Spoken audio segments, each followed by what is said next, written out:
சென்னை கிண்டியில் உள்ள கலைஞர் நூற்றாண்டு அரசு மருத்துவமனையில் புற்றுநோய் மருத்துவர் பாலாஜி மீது நேற்று கத்திக்குத்து சம்பவம் நடைபெற்ற நிலையில் பல மாவட்டங்களில் மருத்துவர்கள் வேலை நிறுத்த போராட்டத்தில் ஈடுபட்டு வருகின்றனர். இந்நிலையில் சென்னை கிண்டி அரசு மருத்துவமனையில் சிகிச்சை பெற்று வரும் டாக்டர் பாலாஜியை அமைச்சர் மா. சுப்பிரமணியம் இன்று நேரில் சந்தித்து நலம் விசாரித்தார். பின்னர் அவர் நிருபர்களுக்கு அளித்த பேட்டியில் டாக்டர் பாலாஜியின் உடல்நிலை நன்றாக உள்ளது எனவும் டாக்டருக்கு பொருத்தப்பட்ட பேஸ்மேக்கரின் செயல்பாடுகள் குறித்து கேட்டறிந்ததாகவும் தெரிவித்தார்.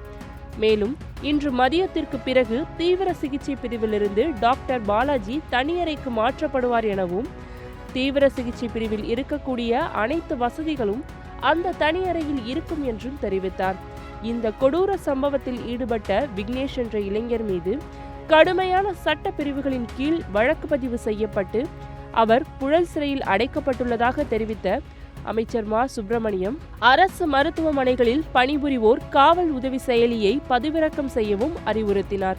அதேபோல் அனைத்து அரசு மருத்துவமனைகளில் நோயாளிகள் மற்றும் உறவினர்கள் கைகளில் இனி டேக் கட்டும் நடைமுறை செயல்பாட்டுக்கும் கொண்டுவரப்படும் என்று அமைச்சர் மா. சுப்பிரமணியம் தெரிவித்தார். அதன்படி சிவப்பு நிறம் தீவிர சிகிச்சை பிரிவையும், மஞ்சள் நிறம் சிறப்பு மருத்துவ சிகிச்சை பிரிவையும், பச்சை நிறம் சிறப்பு அறுவை சிகிச்சை பிரிவையும், நீல நிறம் பொது மருத்துவ பிரிவையும் குறிப்பதற்காக பயன்படுத்தப்படும் எனவும் தெரிவித்தார்.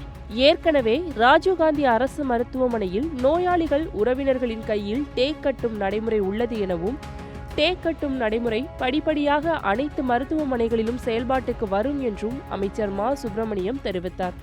இந்நிலையில் முன்கூட்டியே இந்த நடைமுறைகளை செய்திருந்தால் இப்படிப்பட்ட சம்பவங்கள் நடந்திருக்காது என்று பலரும் கேள்வி எழுப்பி வருகின்றார்கள்.